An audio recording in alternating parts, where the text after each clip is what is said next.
What is going on? My name is Michael Hacker, and this is the Hacker Outdoors podcast. We are joined today again with Joey McCormack, and I'll leave it at that. We'll jump right in.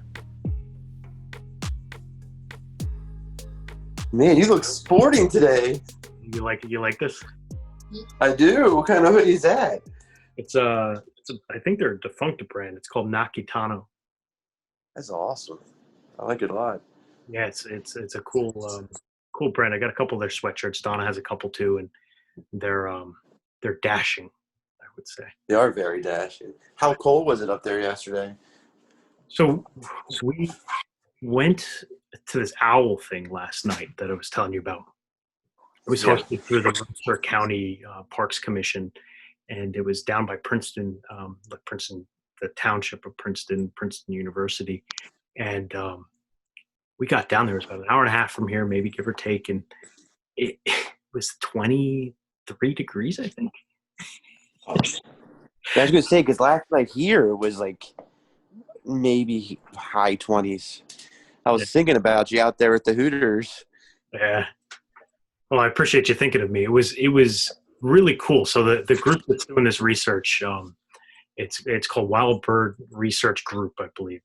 And I've been following a couple of guys on Instagram for a few years. They always post these cool pictures of basically bird banding, and they have a couple sites in Costa Rica, here in Jersey, and then PA, and I think Asheville, North Carolina. And they posted something about owl banding, saw-whet owl banding. And I went on their website, and sure enough, I saw that they were doing this event here in Jersey. And you can go and partake in this saw-whet owl banding project that they're doing to try and understand migratory patterns and get a better understanding of these beautiful creatures. It was pretty cool, all in all. Don and I love animals, so it's always fun just doing anything that involves them. The picture you sent me was incredible. That little baby owl you guys were holding. I mean, that was awesome. Really, really cool thing to do.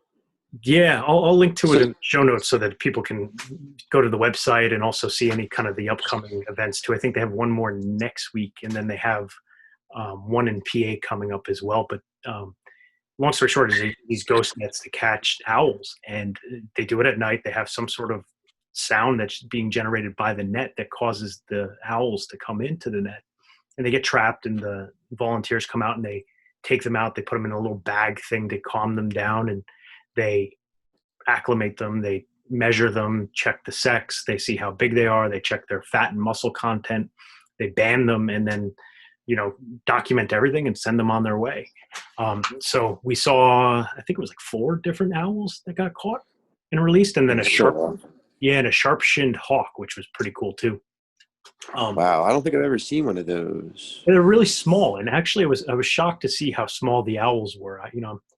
I wouldn't consider myself a birder. I've definitely become somewhat of a background birder or backyard birder rather, in the past few years since moving out here to suburbia, right?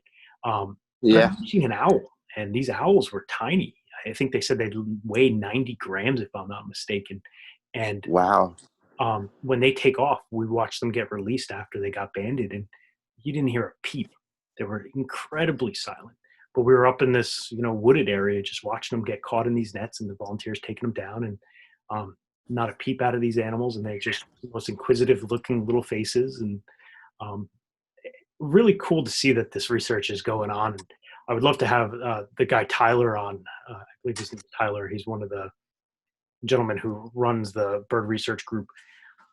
He also does a lot with large predators here in northern Jersey, where he calls it his hobby, where he sets up cameras and tries and tracks really the only major feline predator I guess we would have in New Jersey officially. I would say officially, because I believe we have mountain lions in some way, shape, or form. But the bobcat. Sure you do. The bobcat. Oh, you guys have the bobcat. Yeah, well, we saw a bobcat. I took Jimmy fishing for his birthday, my nephew, and brought the whole family up to one of my special spots where I go brook trout fishing. And I left him alone for like a minute, and he's like, "Oh my God, I'm good." Just turn around, and he's like, "You just missed it. A bobcat just jumped over the river." Wow. Yeah, I saw one in believe it or not, Northern Myrtle Beach. Where we stay at, it's not the Myrtle Beach people think of it. It's more north, and it's kind of wild outside of it, country-ish. And driving home late one night back to our place, one ran across the street and it caught me off guard. It was crazy seeing one of those, but I'm sure you guys have to have what's the mountain lion? Mountain lion, yeah. So you guys have to. People swear they see them around me in Harford County. I think they keep them here too, and it's. I've seen things fishing out in Sussex County and out by the Delaware Water Gap that I will say we've, through family, right? Someone's emailed the Department of, whatever you want to call DP or whatever, environmental protection here in Jersey, and said, like, look, here's some tracks and here's some, some fur that was found in the snow. And they come back and say, oh, it's a coyote. It's not a mountain lion. It's like, that's not a coyote track. Like, we know what a dog track looks like. We know what a wolf track looks like. I know what a bobcat track looks like because I've seen them. But like, this is a little odd. So Donna and I went, at the beginning of COVID, once it started getting warm, we went horseback riding in this group, and it was just Donna and I and the instructor. And we went up in Sussex County, close to where I found these tracks years ago. And he said that he asked me, he goes, hey, you spend a lot of time up here. And I said, yeah, over the years, I've spent a lot of hours up here, remote sections, not in the sections that a lot of fishermen go to. And I said, why? And he goes, well, have you ever seen anything regarding lions up here? And I said, well, actually, as a matter of fact, I have. I found some tracks. He's like, everyone I tell tells me I'm crazy. He's like, but one of my employees, because he has a ranch up there, he goes, they have a picture of a mountain lion running across my property one morning. Yeah.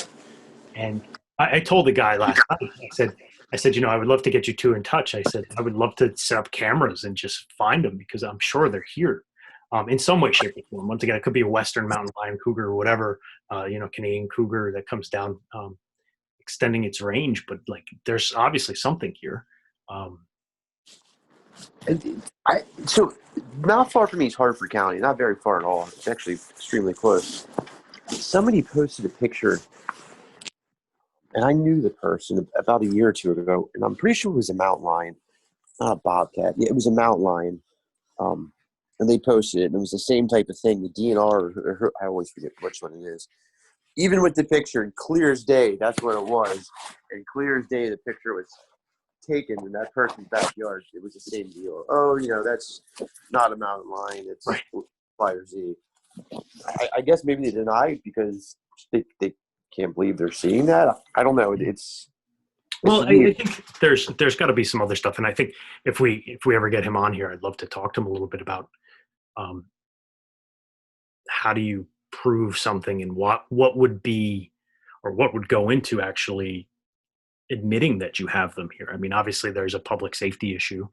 I think that there's a conservation issue, right? Because obviously if there's a small population or even one mountain lion here, that would be considered an endangered animal in the state of New Jersey. So there's got to be some sort of protections that have to go into place around it, right? But what that looks like, I have no idea. Yeah, I've always wondered, because to me it seems like pretty much they want a dead body. Like, it's like Sasquatch, right? Yeah, exactly. Well, for a long time, like at brown bears where I lived, they said they weren't here, and people would spot them all the time. We're in the country. I mean, we're not far from brown bear or black bear? Black bear. Yeah. Excuse me. Okay. And they said they weren't here anymore for years and years and years. Well, everybody around here was always saying that we're seeing them. They're here. And it was the same thing. They would tell you, no. And then, I don't know, probably about 4 or 5 years ago, the elementary school where I went to was actually put on lockdown because there was one on the property. And that's when they finally had to admit, like, yeah, they're back here in population. Isn't that crazy? Yeah, it was, because for all these years, people are, people who don't scream wolf were seeing these things, and they wouldn't accept it. And they had pictures, tracks, just like you guys. It's weird. Yeah, it's almost as if they if they don't see it themselves or certify it, it's not true, right? Exactly. Yes. It's the old Santa Claus myth. If you don't see it, or Sasquatch, if you never seen one, you don't believe in it. Yeah. Well, so here here's It something doesn't I just exist. looked up because I had heard a story about this, and it was the same guy that was talking about the mountain lion had said that he's like, well, we from time to time we get moose here in New Jersey, and I said, well, that's kind of cool. Like, obviously, having gone to Maine and everything, like I've never seen one up there. It's under the realm of possibility that it's out in these remote parts of our state. There's a January 2nd, 2000 article from the New York Post saying New Jersey moose sightings are on the rise. No, that's crazy to me. Well, Wow. so there was an article I was actually looking No, for, I believe it. but there I was an believe it. article, Joe, that they actually, it was, I don't remember where it was, and I'll see if I can find it and I'll link to it in the show notes, but it was basically talking about the lone male moose that had come down to New Jersey from wherever it came from, was looking for love and got stuck down here and had no idea basically how to make its way back. But it was in like close to central Jersey, just wandering Wow. around the woods. Like, Yeah, that was my question. That was going to be why my question was. You would think them being in Maine, they would branch out to, I don't know, New Hampshire, Massachusetts, et cetera, et cetera. But hearing that, that line of thought, yeah, that makes sense. It was yeah. looking for the perfect mate. I think mountain lions would probably do the same thing. And, I'm not at all an expert on it, but my assumption would be I know they have massive ranges like bears, right? And probably even beyond it. If they're hunting or looking for mates, like, is it out of the realm of possibility that it would somehow make its way into like Illinois and then into Pennsylvania and then eventually make its way into New Jersey as its following game? It makes sense to me. I just, It, it does to me too. yeah, Back in the day, I mean, a lot of these animals there was a lot more animals. I mean, we're talking years ago around us, yeah, and with population growth and stuff. I guess in hunting, they pushed further away and or over hunted, etc. And like the coyote, like yeah. when high school, they claimed there was no coyotes down by us, and everybody was seeing them. It was the same type of thing. Oh, you're not seeing coyotes, you're seeing X, Y, or Z. Right. Well, come to find out, there's a huge, coyote boom pretty much in all these states, and they're here. Yeah, well, they see them. I remember for a while there, they were saying that we didn't have them in northern Jersey, like when I lived closer to the city, to Manhattan. And then, like, one day there was a news report that there was a coyote in, like, I think, correct me, like downtown Manhattan or something like that. And it was like, how the hell did it get here? It's like, well, guess what? They move. Like, Yeah. which brings, like, prime example, like today, like I went striper fishing again, and everything's moving, and just like the saw wet owls, saw, however the hell you say that, they they're moving, they're constantly on the move. Nature's always moving around looking for a better place to live, and wintering or summering or whatever it is they do. And like, the Jersey Shore today was insane. I mean, it was me and maybe two other guys at first out there, like pre-dawn, and all of a sudden you just started seeing all these birds fly in, and all these like eiders and other types of seafaring ducks and seagulls Oh, and whatnot. You know, the bass were there.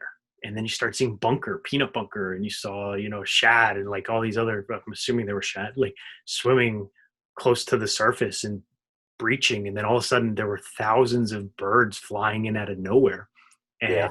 signaling that there was a big run happening. And then, of course, what's chasing that? But all the party boats.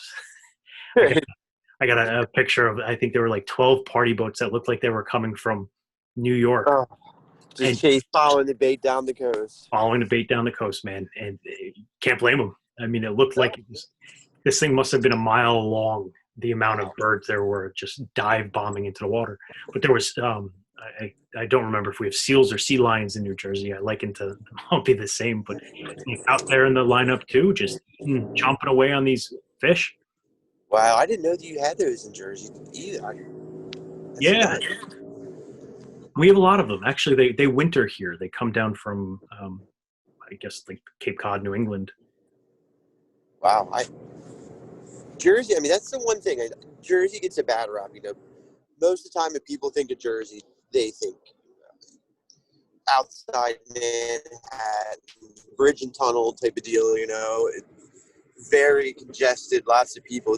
I mean, but Jersey's got a ton of nature to it that a lot of people don't realize is there. Like where you live now, I mean, it blew my mind when we were up there fishing on air flux and seeing all the lakes and all the country around and all the wood. Like, Yeah. it's insane. Same with the Jersey Shore. People think Jersey Shore, they think Snooki and all that crap, but the Jersey Shore, for the most part, is very pretty.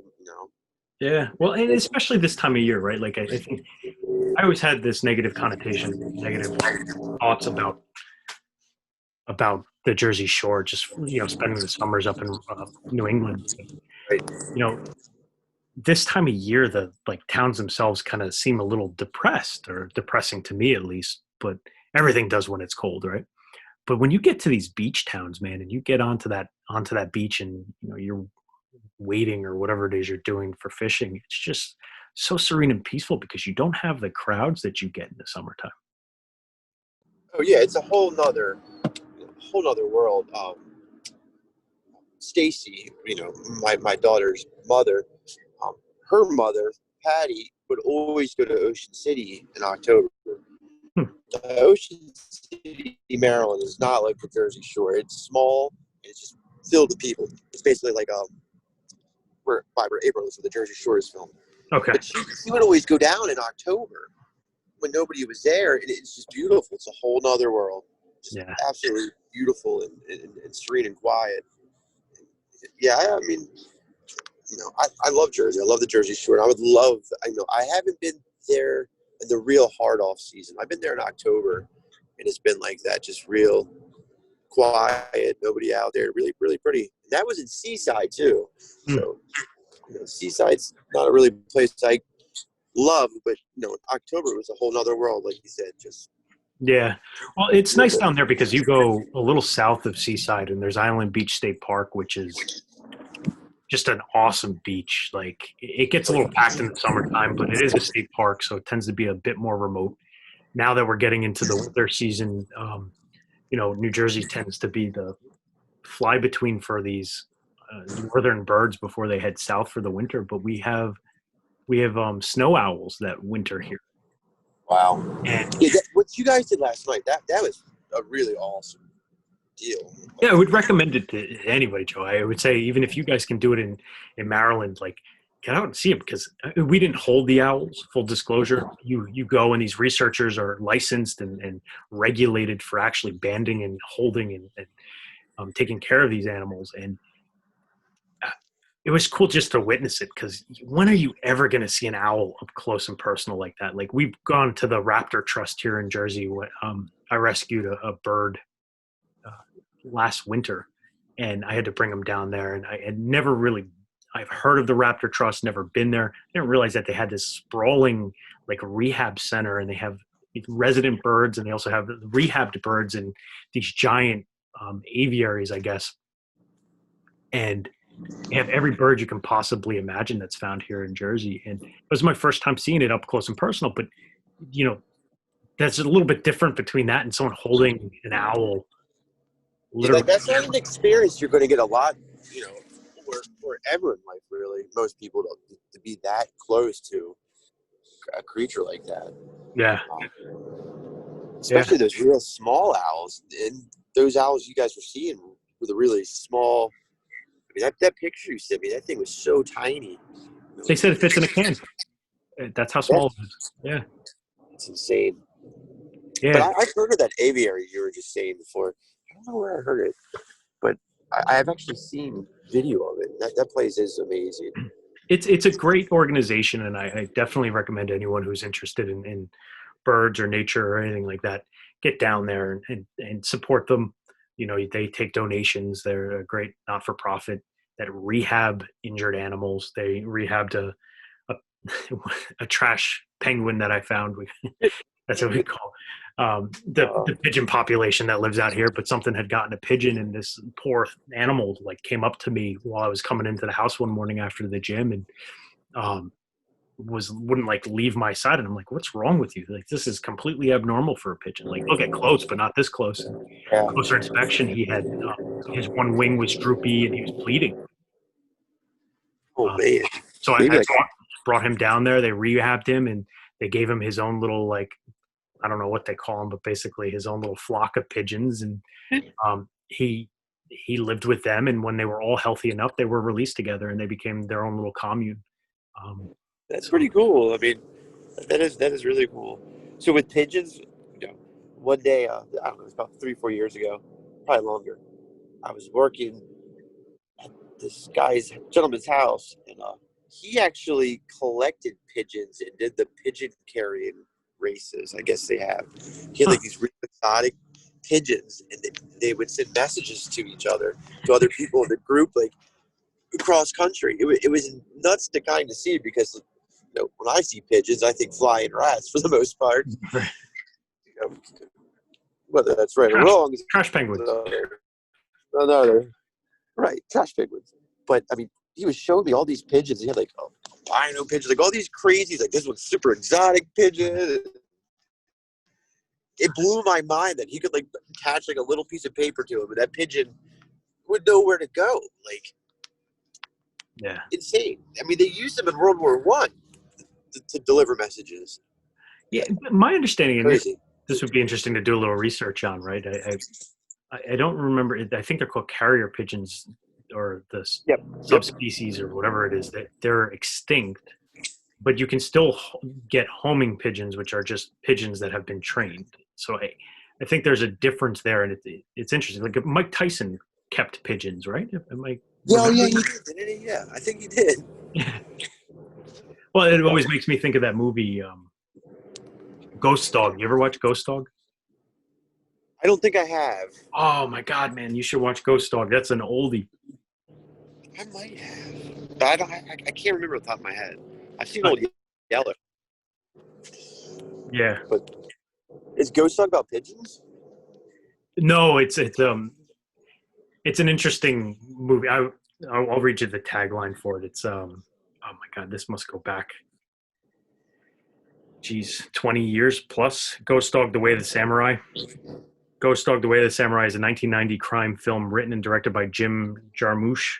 Forrest Whitaker stars as the title character, the mysterious ghost dog, a hitman in the employ of the mafia who follows the ancient code of samurai as outlined in the book Yamamoto Recorded Sayings Hagukari. So if you haven't read Hagukari, I'm probably mispronouncing that, but it is a fantastic book. But the way of the samurai.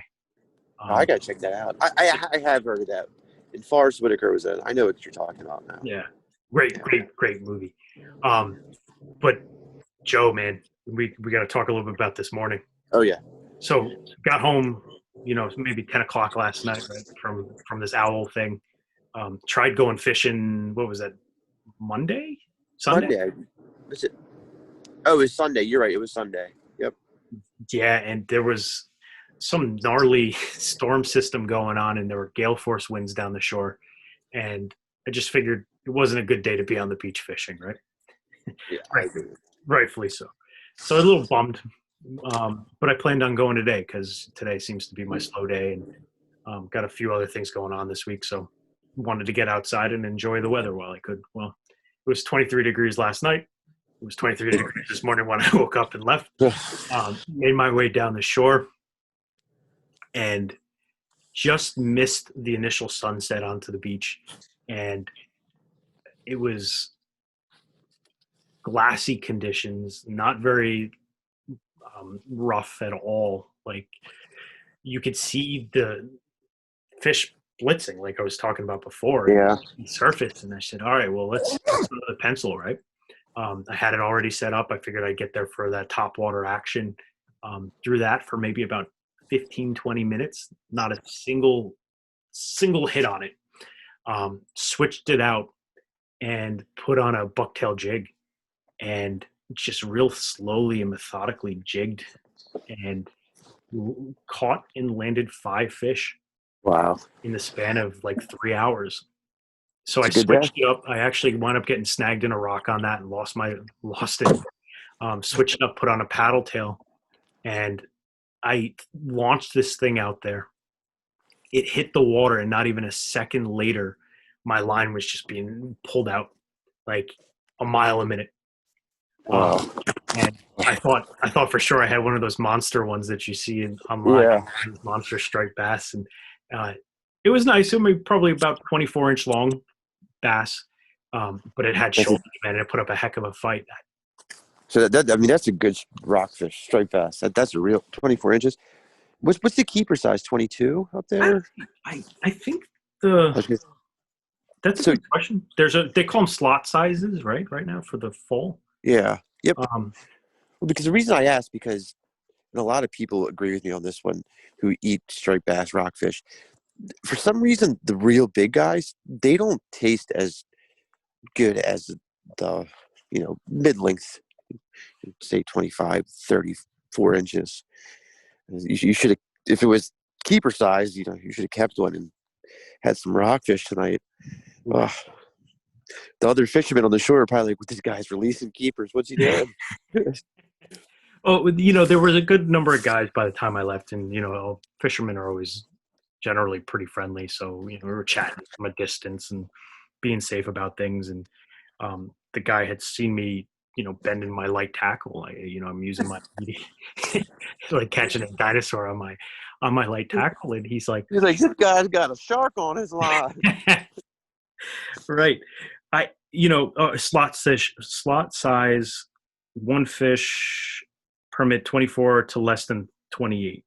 So yeah, it would have been at least one of them would have been legal. But Delicious rockfish. man, like he comes over, he's like, "How many are you catching over here? I keep seeing your line. We haven't caught anything." And we were talking a little bit, and if give him the courtesy, he sees what I'm throwing. He's like, "Do you usually have success with this?" And I said, "I've always had success when I fish with this up in New England, but not, I really don't do much ocean fishing here. Like it's not, Yeah. at least up to recently, not something that I do much. I'm more of a river guy and creek guy. But this today, I think, kind of changed that a little bit. Like I didn't realize I had heard how much fun they are, but Oh, they're so fun. oh, They really are. I mean, we all know I'm a bass, largemouth, smallmouth guy through and through, but yeah, catching striped bass is so fun. Now, I've never caught them from shore, from the beach, but I can imagine it's a blast. yeah, Yeah. It's weird to me that the Jersey guys has never really heard of throwing the swim baits as much.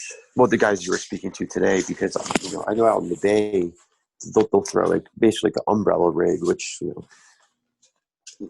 for better lack of terms, it almost looks like an umbrella, and they'll have like 6 to 8 swim baits off of it and hooks, and it mimics schooling bait fish, and they love those, and the bucktails too. So I got some bucktails I'm gonna send up to you that I don't have much use for. So oh, I love it. Yeah, send them my way because I lost one today. I think I had probably the exact one you have, the white, 5/8 of the ounce. Yep, that's the one I lost today. I was so mad. I have I think it's a quarter ounce still, but um, the other one got stuck in the rock, and I just couldn't get it out. The first time you ever see a bucktail jig, you look at it like, why would fish eat this thing? When you see that hair in the water, I mean, Oh, it swims so nicely, Joe. Like yeah, I was watching it, and it was funny because you think I was talking to Brian a little bit on my brother on the way back, and I said, we have this like image that you have to cast so far out to catch these fish or any fish, and lo and behold, like majority of the fish I caught within 5 feet of me. yeah. I mean, when that bait's running like that, like he said it was, I mean, I've seen that down south a lot. During the summer, you'll just see these huge bait balls come through that extend for, it seems like miles.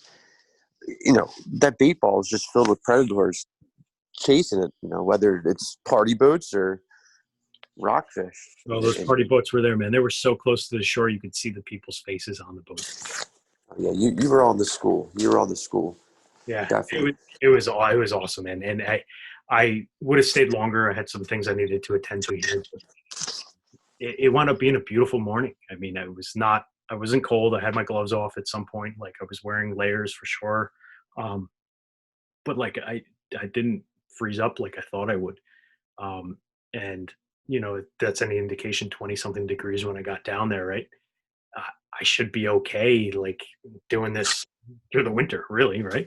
Yeah, I mean, if you have the right gear, I mean, and you're staying warm, and you see those guys up north on the ice all year long. The key is layers and the proper gear. You, you can do it all winter. I say I was missing your voice. Sorry about that. No worries. Yeah, for some reason, this Apple update, man, is really, I don't know what's going on. Like, I can't see here in this platform, like any of the icons. It's like super weird. But anyway. We know how I feel about the update. But Yeah. yeah, I'm sorry I can't be on video. I mean, I could now. But Well, that's all next time. right. Yeah. But so to go back for a second, so the to retouch on the Raptor Trust, they're a rehab center. And they rehab birds, so they're not an aviary. That's an aviary is where the birds like live, like they're living with. Yeah, I meant to say rehab center. But man, so the fishing was pretty cool. I think I definitely get why people love striper fishing and the allure of it, right? Like I don't know. It's something different than the other times that I've been down the shore and I've been fishing like in the summertime where there's just so many people around when you're down there early and on the off season and you almost feel alone out there. Yeah, the striper fishing too. I mean, it's a good fight. They're fun fish to catch. They taste great. I'm not a fish eater by any means, but striped bass or rockfish are just delicious. Um, but the catching them's really thrilling too. In the way you catch them, throwing a swim bait or moving bait, that is always fun to me rather than just throwing something out there and letting it sit. And I do love circle fishing. It's been a while, but it's an absolute blast. Yeah. So we were hoping to be able to go on a charter, but I was just going to bring that up. You're back on our do not travel list. I think the only state not on the travel list now is Rhode Island, if I'm not mistaken. Go figure. Well, that's the thing. I was looking forward to it. It would have been a blast, and it looks like the rockfish are really biting up there too. And New Jersey comes through again. It just started happening, quite honestly. I think. The reports for the past couple of weeks have been terrible. I mean, we had this bout of warm weather up here that the beachgoers were taken to the beach and sunbathing. I think I was telling that in the last time we spoke, and it's crazy that it's been that warm, and then now it's 20 something degrees the other night. Like, come on. It switched so quick, it was so beautiful the last tournament I had, which was 2 weeks ago. I mean, that day was 74. I was in shorts. And, here I am now with like 3 jackets on and 4 pairs of jeans. And that's because you're a madman. That's why. Yeah, well, that, I do like to look like a homeless person sometimes, but cold weather is not my thing anymore. I love it to go snowboarding, but unfortunately I can't do that anymore. Yeah. I'm ready to go south. But I guess that warm weather just really slowed the striped bass, their migratory patterns. I'm guessing maybe with it being warmer, they stayed where they were at a little longer. Yeah, that would be my guess. I think they definitely did stay up north a little bit longer and are starting to make their way down here. If the smallies, I'll say, that I caught, or the schoolies that I caught today, are any indication of what the massive sized ones are like, I would catch a 40-inch plus striped bass. I mean, that fight, I'm trying to remember. I mean, it was probably a good 20 minutes to bring that thing in. I mean, it was huge. One of the guys who was out there with us, his name is Ashley. Green. I mean, he's a big dude, probably 6'6". I mean, 250. I mean, he's a big dude, and it was very hard for him to manhandle that fish once it was in the boat. I mean, they're just such strong creatures. It's crazy. Yeah. Well, I'm sorry you can't make it up this year. Maybe for the spring run, when they're coming back north, we'll be able to do something. But get out on a boat and do it. I think we were talking about Brian and I was saying how I would love to, get my fly rod out there because it's not like you have to cast far to catch these schoolies. Like, we're literally in the breaking on the beach. It was wild. Yeah. Well, I think there is a group of guys who will fly fish from the shore, right? Salt fly fishing. That's the thing. Yeah, there's a lot of people that do. Yeah, it's becoming more and more popular. I think that's how I mean, obviously, I heard of it. I knew that you can saltwater fly fish, but it's more synonymous, I would say, with going down to Florida and going after, those. Right. When they're on like they were in Biscayne Bay on the flats out there, a lot of those guys do that. Yeah. Right. Yeah, that would be something in itself to get a striper on one of those. I mean, I can't imagine. Yeah, I've never fly fished. Go ahead. It's just, to me, it's an art form. That whole motion and everything. It's like a meditation. Yeah. Well, you always think about, what was the movie with Brad Pitt? River Runs Through It. Is that the one? Yeah. Yeah. I mean, that movie's spectacular, but that introduced a lot of people to fly fishing. It's one of those things. To me, it's an art form. That whole, whatever they call it, the casting they do. Yeah. And the timing is just nuts. Well, you know what else is an art form? What's that? Taking pictures with your carp. Yes, that is an art form to speak about. You broke up for a second there, but yeah, it is an art form. I don't know how you feel about it. It's something that needs to be talked about. Yeah, I follow carp fishing.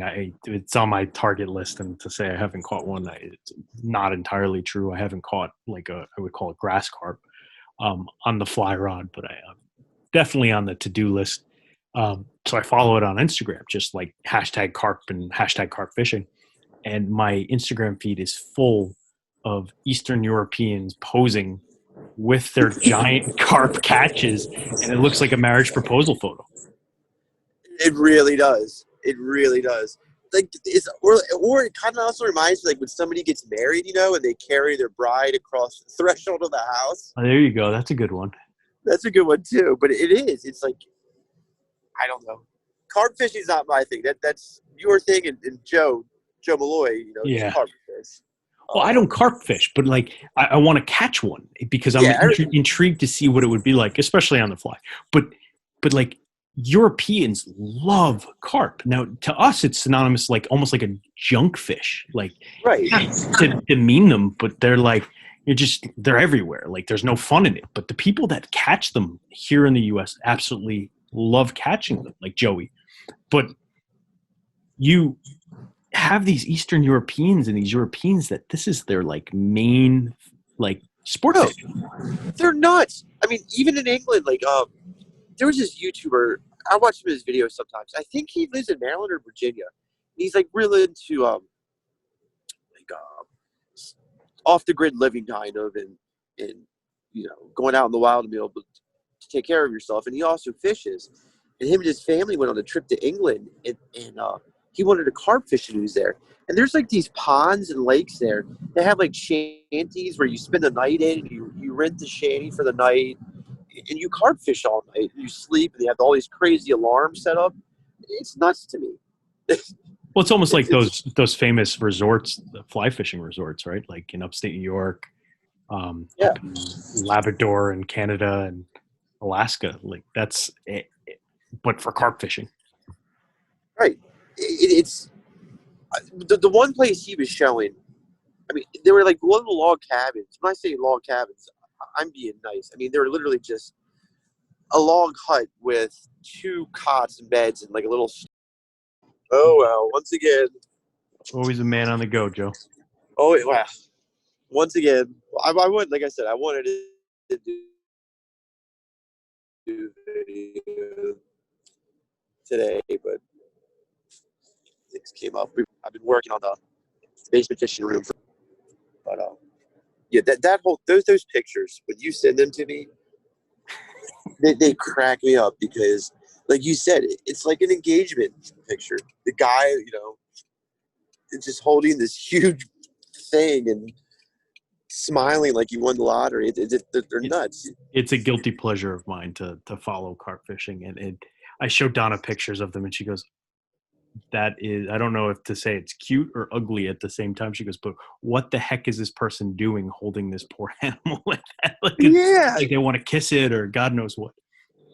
Like the last one you sent me with that one guy, I mean, the thing is so huge and his belly's like drooping between his arms, and like she says, like the guy wants to make out with it. He looks so in love. Yeah. Like you almost wonder if how they have the furries. Like you always hear Oh about my God, I don't even want to get into that. Yeah. Carpys. Maybe Oh, there's such Carpys. things. Carpys.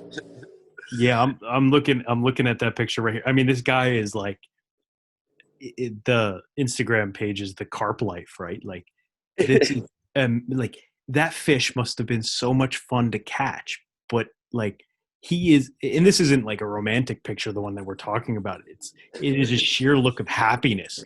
But the one before that, this guy's in like this field and he's holding this wheel of a carp, and he's got his chin resting on the back of the fish, and he's looking down at the head of the fish, and you're just saying stuff like, why would you think that it would be okay to take a picture like that? Like we were like, I posted a photo of me and the lake trout that I caught a couple weeks ago, and I'm smiling ear to ear, like I'm happy, but I'm not looking at the fish like any other way than like I'm happy as heck that I finally caught one of the species Right.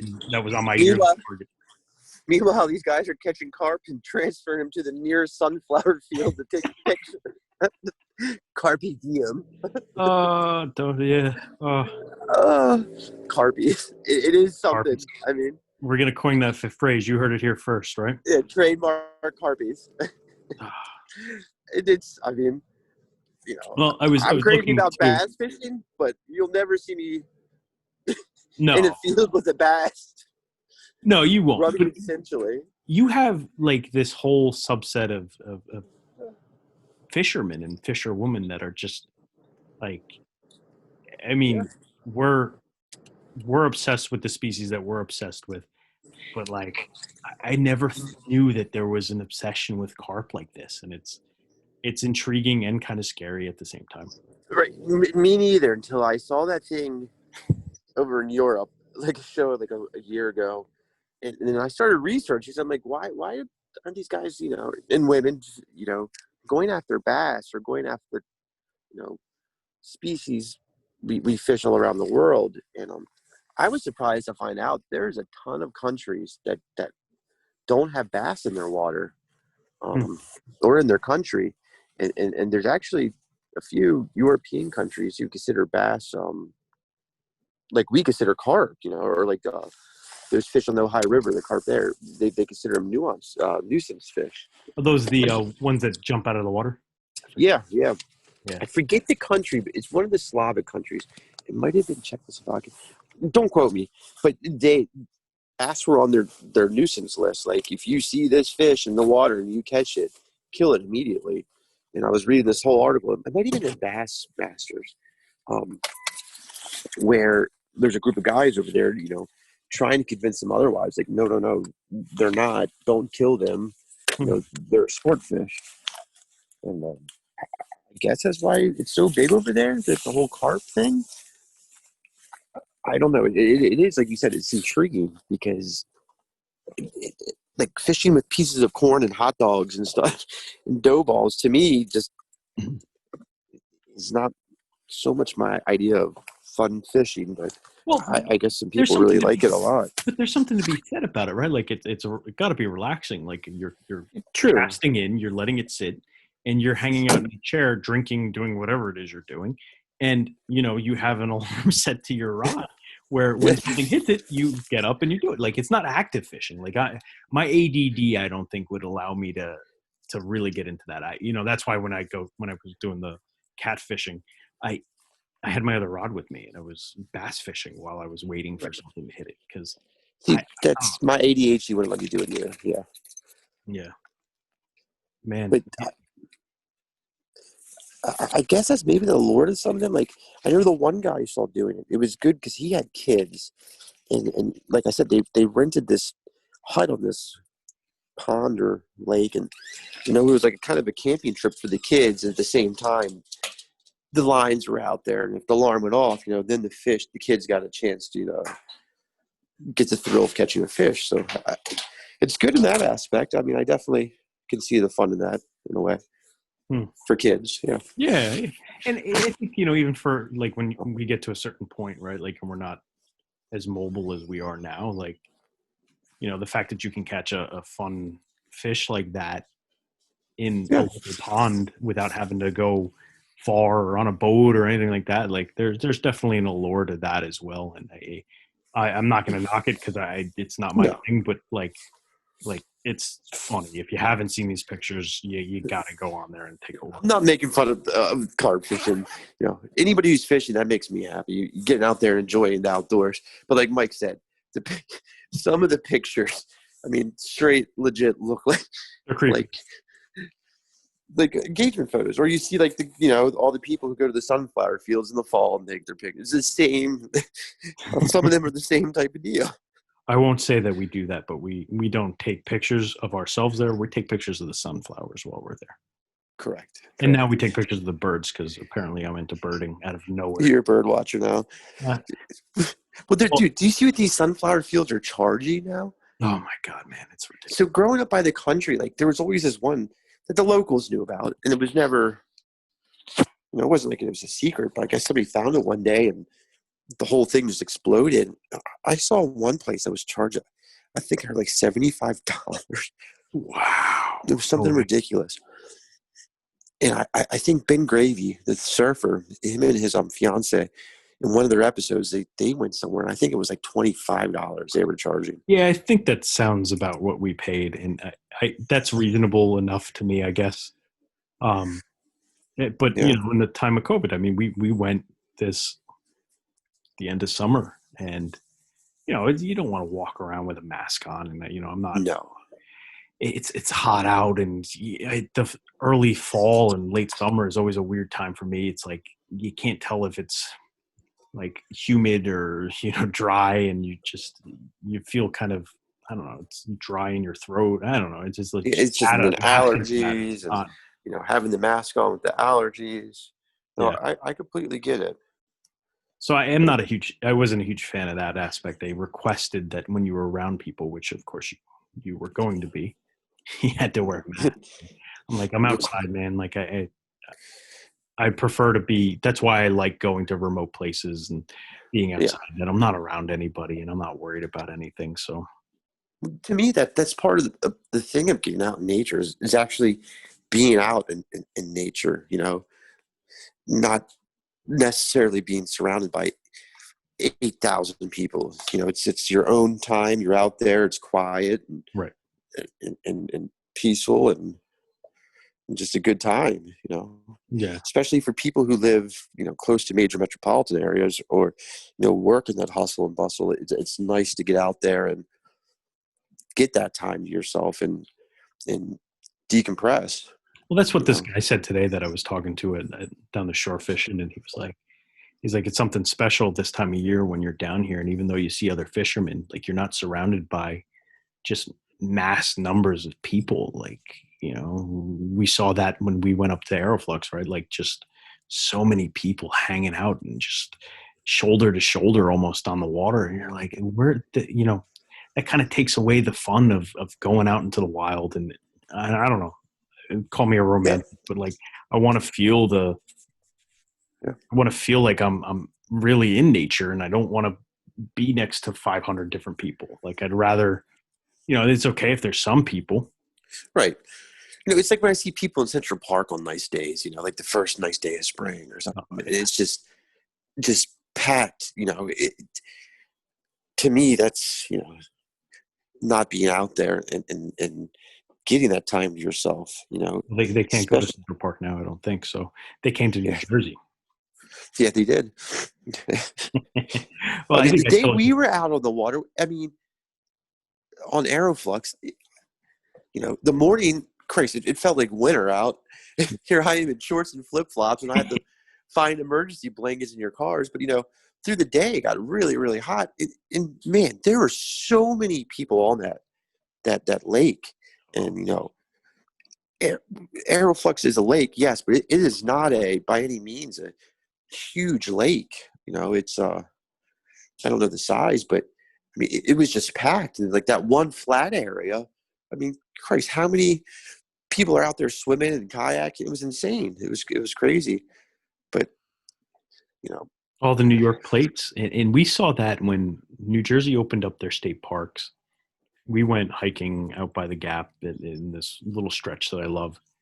And when we were coming back, we had to go through Worthington State Forest. And that borders up to like Mount Tammany right before you get into PA and the Delaware Water Gap area. And there's Mount Tammany's trail. It entrance is right off of 80 there. So these cars were parked all along Route 80 in Jersey and like on the shoulder, and people were walking, and they're all Pennsylvania, New York, New Jersey plates, like you name it. There were license plates parked shoulder to shoulder on the highway, and Route 80 is a major highway. yeah, Yeah. In a sense, it's a good thing. Like I'm happy to see all these people getting out and experiencing it. But I've also noticed that along with that influx, because we saw it down here too, came a lot of litter and things you usually don't see, Right. and that is a shame. But I do feel for people, when they're in another state and they're locked down and they can't get out there and enjoy that stuff. So Right, but it defies the logic of it all too. true, it does. You kind of say like, okay, well, your state or your town or city is locked down. Like that doesn't mean you get to go someplace else, because that logically would say that you're now potentially spreading a virus outside of your area. Like that just goes against the whole need for a quarantine. I don't know. I think this is a deeper That's a whole conversation nother, offline, but because like it's definitely crazy. And I don't know what's going to happen. And now my buddy said to me today, he's like, I don't know what I'm going to do in the wintertime. Like, he's like, I usually, go snowboarding. And yeah. now it's like, he's like, what do I do? Like, I'm going to get stuck in the house for the next 4 months. It's going to cause people a good bit of depression. Because I can tell, I snowboarded my whole life as much as I possibly could, just like I do fishing. Yeah. Unfortunately, I haven't been able to do that, and probably will never be able to do that again due to an injury. And let me tell you, it stinks when winter as it is. It's cold. It gets dark earlier. And where we live, it's not as easy to go out and fish because it's freezing, and a lot of the places closed, like reservoirs and I'm going things fishing like all that. winter long, Joe. I don't know what you're talking about, man. So, yeah. For me, I would need a boat to do that, and I need to get on the bass boat train. Yeah. But like, back to your friend, like him saying, what's he going to do? That was his, let's say, release for the, a good time for the winter, like Well, me too. snowboarding, this decompression time. Now that's gone. Right. Like, well, like our mountain here in Jersey is a Mountain Creek, and one of our mountains will say it's the closest to me here. And I had a season pass. I've had a season pass a couple years in a row, and have had at least one every so often since high school. And like last season, I think I went like 3 times a week. Yeah, you were out there a lot last year. Yeah, like I really enjoyed myself, and it was my release and my way to get exercise and get outside in the cold months. And I kind of paused it a little bit this year, and didn't want to get the season pass because I don't know what's happening, right? Like they're saying, oh, well, we're going to limit the number of people. And it's like, all right, I get that. But like, if there's a state or national lockdown, like, am I going to be out of the money? Like, I want the mountain to continue to make money and everything like that. But, given with the circumstances in the world, like, you can't support everything. Like, and the thing is, season passes aren't something that's cheap. I don't know what they cost around the creek, but they're hundreds of dollars. Right. That's a lot of money to throw at something if you don't know you're gonna be able to do it. And like you said, all you guys. Roseanne was always out there. Your whole family, your nephews, and it's skiing and snowboarding has always been a winter sport, or even cross country skiing that makes that winter very enjoyable. Yeah, and I feel for people who can't do that this winter. It stinks. Yeah, I'll just But honestly, I'm gonna stick to fishing. I'll fish. I'll probably it's try a and good get my play. way up to some of the salmon lakes again and continue to do these small stream fishing just to get outside. It's a great Yeah. release and way to unplug and get away from your devices. And I was thinking that today, like I didn't take many pictures or many videos. I took probably about like 4 minutes worth of videos and maybe 3 pictures of 3 of the 5 fish. And it was, you get caught up in what it is you're doing, but like, Yep. it's good to That do happens to me a lot. Yeah. Yeah. But like, that's winter. You need to do that every so often. Like, that's why I go camping. And, we were talking about Lake George. It's like, I want to go someplace where I'm not worried about checking my phone and I don't have fear of missing out or FOMO. Right. Yeah. But yeah, this winter, if everything clears up, man, I'll get you on my Tenkara or you can use my regular fishing rod, my fly rod, and we can get out on some of the streams and try and get you on some trout. Yeah, definitely. One thing I tell people, because a lot of people think, wintertime, fish aren't biting, blah, blah, blah. It's not a good time to fish. That's not true. Fish don't stop eating for 4 months. Right. They still eat during the winter. And you can still go out there and catch a peewee. If you look around on bass pages, you'll see guys catching huge fish in the winter months. It is definitely can be more of a grind, with the gear and staying warm. But if you have the right stuff and you layer, Yep. it's definitely doable. Yeah, and that was the key today, right? Is layering and last night too, and also getting those hand warmers, man. Like, Yeah. it lifesavers when it comes to doing stuff outside. Especially if you're fishing and you're standing in the same spot and you're waiting, even like that, it gets cold real quick. Well, now there's fishing companies that have gloves for fishing in the winter, and that help keeping the hands warm and Oh, so my keep you going. snowboarding gloves I was wearing this morning before I took them off Yes, are really a that's how great idea. see, the thing is, it would be perfect if they could get something like that, but it's so hard to cast with. Oh, dude, I was getting so annoyed, and holding my rod was annoying because of the way that your fingers are so padded. It didn't, like, you really had to squeeze. Yeah, you lose your sense of touch kind of because they're so padded. Yeah, that is a strange part. But they make gloves. I think AFCO, Sims, companies like that have gloves out there that are tighter, almost like the driving glove type of style that work well. The only issue is when you catch a fish, you gotta take them off and get your hands wet. The hand warmers would be awesome to have. That's definitely something I would suggest bringing if you're going to go out, fishing in these colder months. Unfortunately, I live literally half a mile, quarter mile from the reservoir. For some reason here that they shut down. You can't even do shore fishing? You can, but the thing is, the areas that are accessible for shore fishing, it's so shallow that you'll catch them there, but it's just not a high percentage, not even a middle ground percentage. It's a low percentage. A lot of times in the winter the bass will go deeper. They do for the warmth, which is crazy when you think about it, but it takes a little longer to cool down there, they say.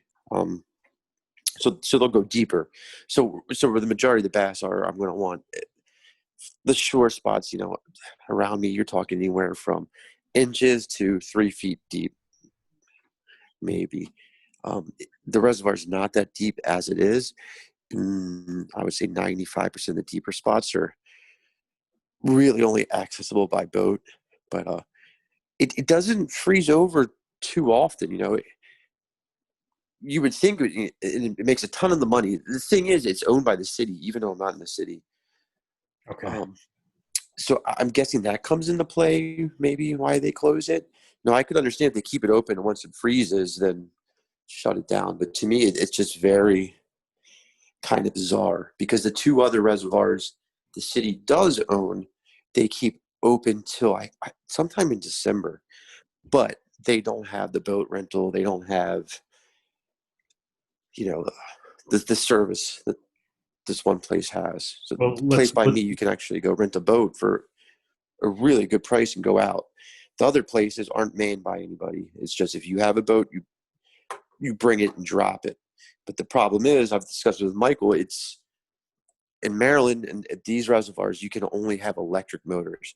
In other states, they allow you to take your bass boat in there as long as the motor's propped up and you can use your trolling motor. You can only have boats within a certain size with electric motors. And to me, it doesn't make sense to buy a reservoir boat that I can only drop in 3 reservoirs. Because that's the other point of it. If you get the tags to be able to fish these reservoirs, you're not supposed to take those boats anywhere else except those 3 reservoirs. And if they find out you do, it's a big, giant fine.